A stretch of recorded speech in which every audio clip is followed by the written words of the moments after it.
You spent a good amount of time talking with me around, hey, yeah, you're obviously pretty in the weeds. You're really interested in the how, you're interested in user psychology, AI, the development process, etc.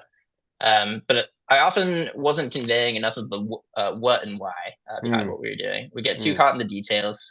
He really helped me take a step back, kind of coach my communication strategy there. And I think due to this, I was able to make some pretty big inroads in my work and able to kind of communicate in a higher level. I'm Shay Follick. I'm a AI product manager at a leading global real estate investment operating firm. And I originally was drawn to Nehru because I was interested in upskilling through this new software development lifecycle that's come with rapid AI prototyping and development. What kind of made you realize, hey, this is an area I wanted to upskill in? Like, what was happening in your career to drive that sort of d decision? Yeah, absolutely. So I started my new role in November. My boss was very forward thinking, so he got me on a Bolt account right away. For those who aren't familiar, that's a kind of Gen AI coding tool where you can interact with the browser, prototype rapidly, and have it in the panel.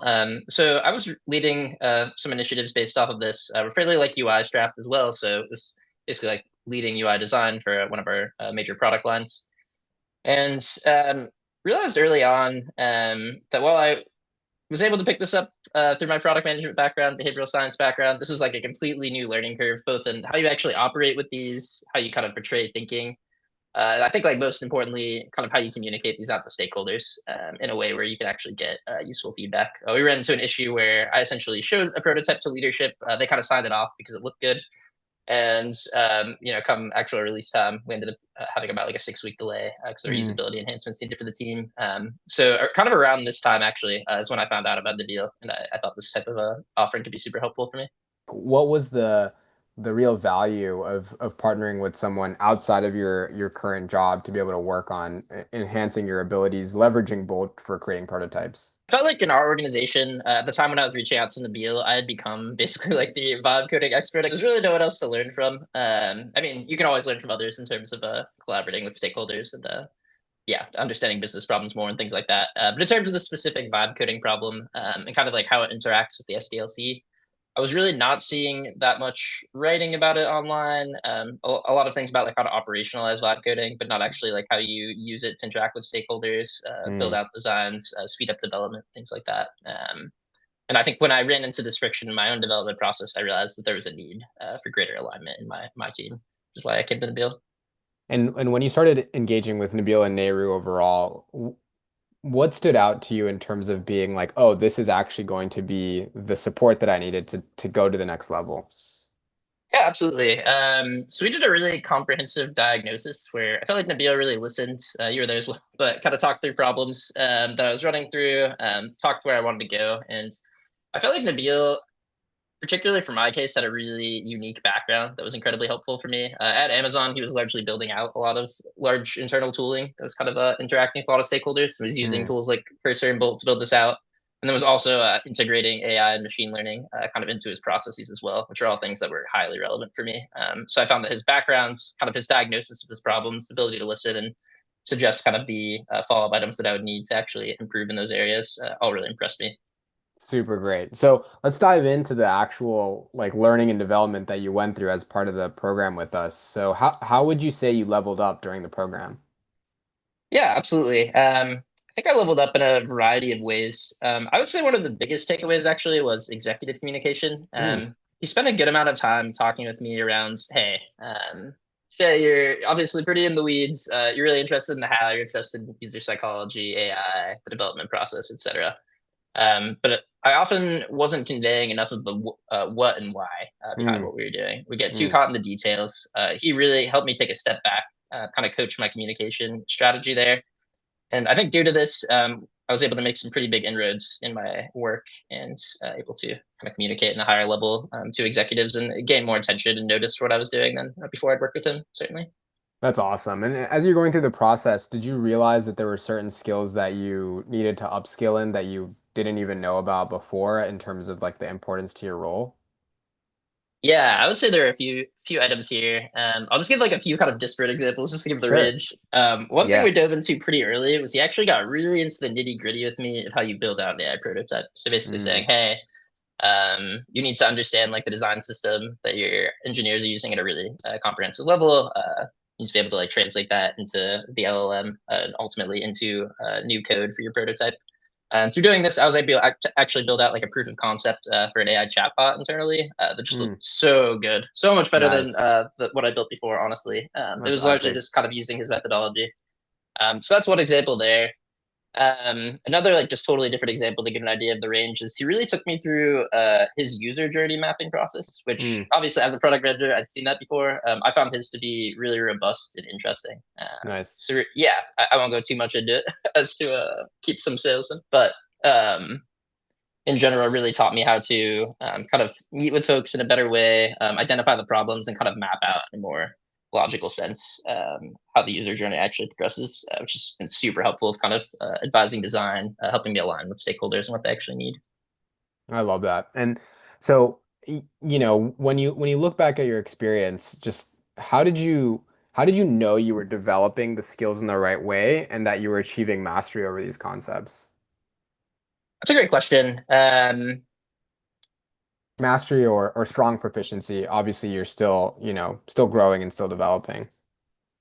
So talking back to executive communication, I would say the moment where I was genuinely kind of stunned by some of the development with Nabil is I'd given a presentation to kind of like the number two at our company, largely around the flagship product I've been running. And in a very like typical executive way, we had an hour set aside. He had like something else he wanted to talk about, so 40 minutes ended up passing. So I only really had 20 minutes to dive into this thing. I was feeling Wow. pretty nervous about it, but I prepped with Nabil the day before, kind of talked through some talking points. Um, Not even like specific talking points, but it really just got into the theory around like how I should be approaching this Mm, type of conversation, largely around just kind of focusing in on the why and the what.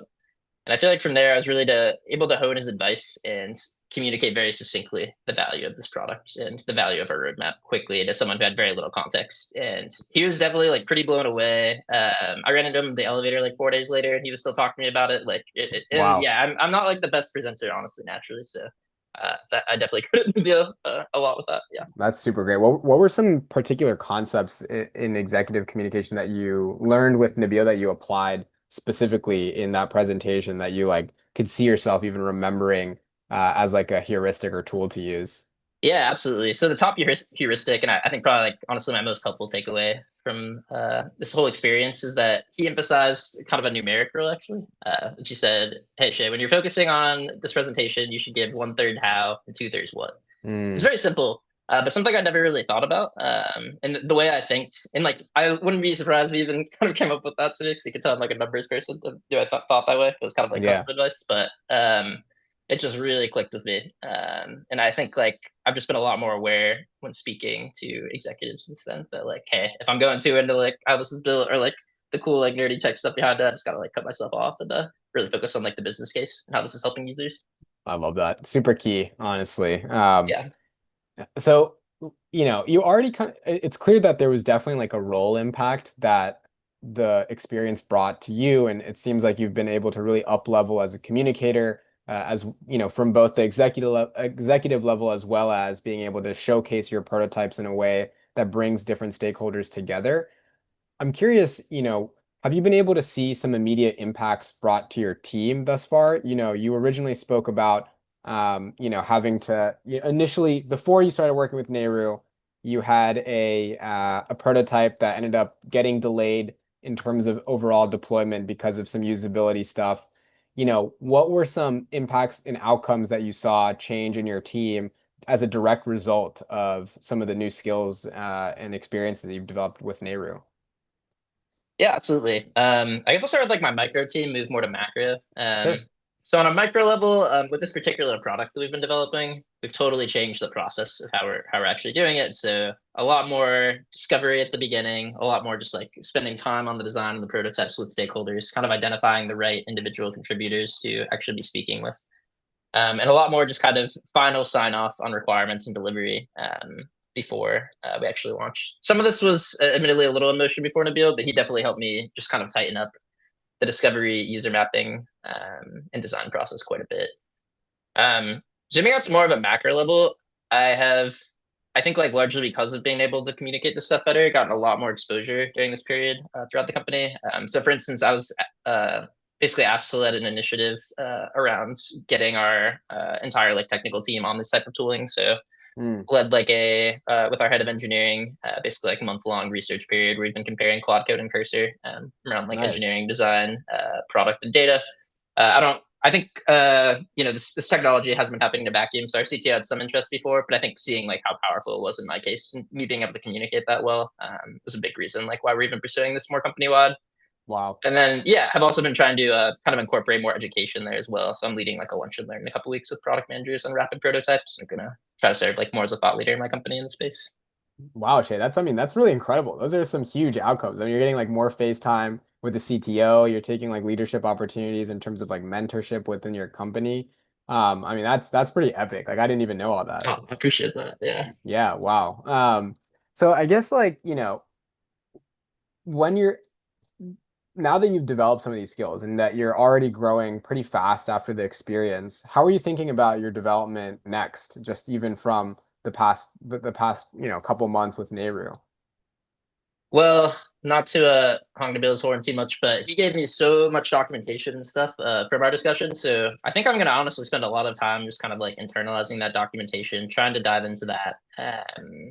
In terms of kind of like what I'm focused on in my role, really just like broadening scope. So continuing with the flagship product I've been leading, but starting to lead more machine learning and Gen AI POCs and V1s, kind of like more 0 to 1 experience there. Hmm. Definitely interested in people management in the future.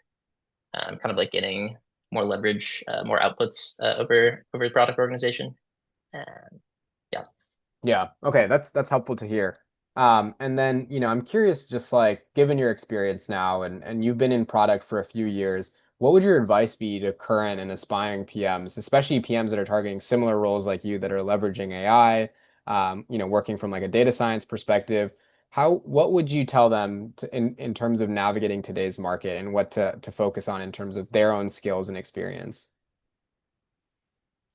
What advice I would give? So I have a math background. I studied math undergrad. I did kind of like a statistics ML master's degree. I don't think you need to go that deep, but I think everyone working with ML and AI should have a pretty good like math and statistics understanding. Honestly, I don't really think Hmm. there's like a skirt around that. Similar to how more traditional product managers are very aided by at least like having like played around with React and like build a personal site or something like that. I think people should have some pretty good like statistic knowledge, honestly, in this new period. I think it will help them a lot in their upscaling. In How general, do I you think think this they is a should time. Oh, what go for it. how do you think they should go about like learning those concepts? Sorry to interrupt. I think like formal classroom environment can be good. So there's a lot of like what do they call MOOCs or whatever. So like Yeah. online courses, cohorts. If you're like earlier in your math journey, I would definitely recommend that. Just 'cause it's tough stuff to learn on your own, honestly. As you go deeper, there's so much on YouTube. It's just like yeah. But I think just like even just having a pretty like solid like undergraduate level understanding of statistics is probably fine. I'm sure you can just like probably get ChatGPT to write up a syllabus for you and good YouTube videos and stuff. But yeah. Nice. And I cut you off. You were about to say something else in terms of like advice to navigating the market for current PMs. Yeah. A second item I would say, actually, kind of on the first note, is just don't forget the basics. I think I've actually seen Nabil writing about this a lot on LinkedIn as well. Yeah. But yeah, I would definitely hesitate for people just saying like, just going in and just starting to vibe code something immediately. Discovery is still incredibly important. Understanding if there's a problem that you actually need to solve, validating that with users, iterating on like multiple solutions, which prototyping makes better, but it's just a tool. It's kind of the same process in a way. Hmm. Um, Hmm. and then I guess third is really just, particularly the AI stuff, just really staying up to date with emerging technologies. These models are changing constantly. Yeah, Kind of use cases are seriously. changing constantly. And I think like even as the kind of like base model seems to level out in terms of like them growing, I think the beginning of actually implementing this technology, even in tech companies, but certainly throughout like non-tech verticals, is just starting. So this agentic 100%. AI stuff's about to get crazy. Okay, cool. Well, just last question for you, Shay. Where are some areas where you think PMs today are probably misallocating their time, and where do you think they should be allocating their time instead? I think bouncing off the agentic AI point, a lot of the project management tasks PMs are going to get automated. I was just having a conversation yesterday where we were kind of talking about like, hey, we want to have like a Jira roadmap that can also like translate to an Excel for certain stakeholders. That can also like translate to a PowerPoint for execs. And right now that would be like fairly manual, but things like that are just gonna get so automated in a lot of Yeah. ways. It's just gonna be like, hey, the project management's kind of all happening in the background, like the gears are moving. So I think it's really all about like honing in on strategy, honing in on empathy and user psychology, and really honing in on like a vertical as well, honestly. So I think like the deep kind of like functional expertise and like real estate finance, whatever else is going to be a differentiator here as things become more competitive. Okay, I love that. Awesome. Well, any parting words just for folks listening about Nehru, about your upskilling, just about AI PMs in general. Would love to hear any last thoughts you might have for the group. I think, yeah, I would definitely hire Nabil if you have any hesitation or on the fence, just go for it. You won't regret it. He's definitely going to speed up your development a lot, I think. And yeah, I think in terms of AI PM, like it's a really exciting time. It's becoming like a more saturated space quickly. So that's why definitely like hone in on those fundamentals because I think a lot of people are just like don't know math that are trying to do this probably.